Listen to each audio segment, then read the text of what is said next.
This is called Lost Child Impersonator. It's about a kind of trust. The wild feeling of intimacy stolen is what I call looking for love. I feed on their joy, their fakey emotions. They are not real. They cannot cure me. I'm looking for love. I feel like I'm good. Hard to get around suspicion, hard to angle in, but they want so much. Looking for love is the key to their flimsy hearts and useless trust. But I am not the fool. Love is all around, like cotton candy at the fair, like hats for knocking off heads, the heads of quilted fat boys. And what will they do? Cry to their mother? They are the mother. The future isn't there. It isn't real, can never catch or hurt me. I slide in, am guiltless, cannot be hurt or caught. I cannot lose. The game is fixed. I'm doing good. I'm free as air, a freedom fighter. What? You don't believe?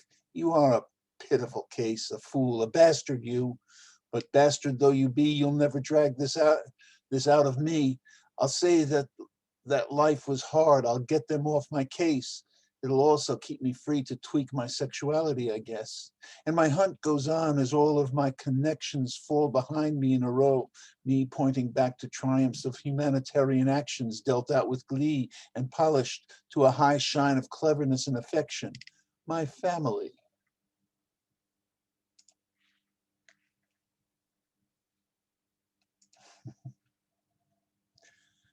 Okay, a little less trust maybe. Uh, this is an experience. Are they packing guns or gems? The most beautiful voice I've ever heard, I heard in a drunk's bar for buskers and brawlers from Blighty. A young girl so shy that she had to be coaxed by some boys who were stars in the bar. What was the song? Oh, what was the song? And she just started singing in a voice bright with melody, silted with ginger and cinnamon, spicy and textured like fine honeycomb, and everything stopped. Promised fights were averted. Seduction's now sealed, and nobody ordered a drink. But heaven's not allowed in here. A growl and a holler, a drunken old goblin, a hater of youth and of music that intrude on his darkening hate. No words, just a roar, and the angel stopped singing, deferring to what she believed to be France, and no one could coax her back into her song. And then to block probable murder, the lynching of Philistine troll, the owner came out from behind the long bar and pulled up the drunkard, grabbed collar and belt, and tossed him out onto the dirty old street with a shout and a warning to never come back.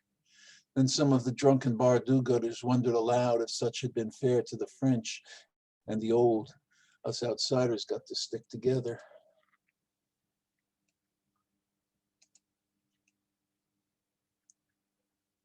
And let's see.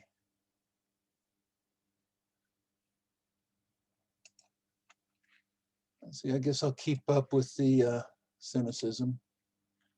It's a quote from Nicholas Schreck about a famous murder case. And eventually he, Charles Manson, testified to an empty court as Bugliosi had convinced the presiding judge Older that Manson's hypnotic powers might convince the jury he was innocent. Love as a motto. The state of war was always there, at least we knew, and with it, just as now, the heavy past, a leaden sky.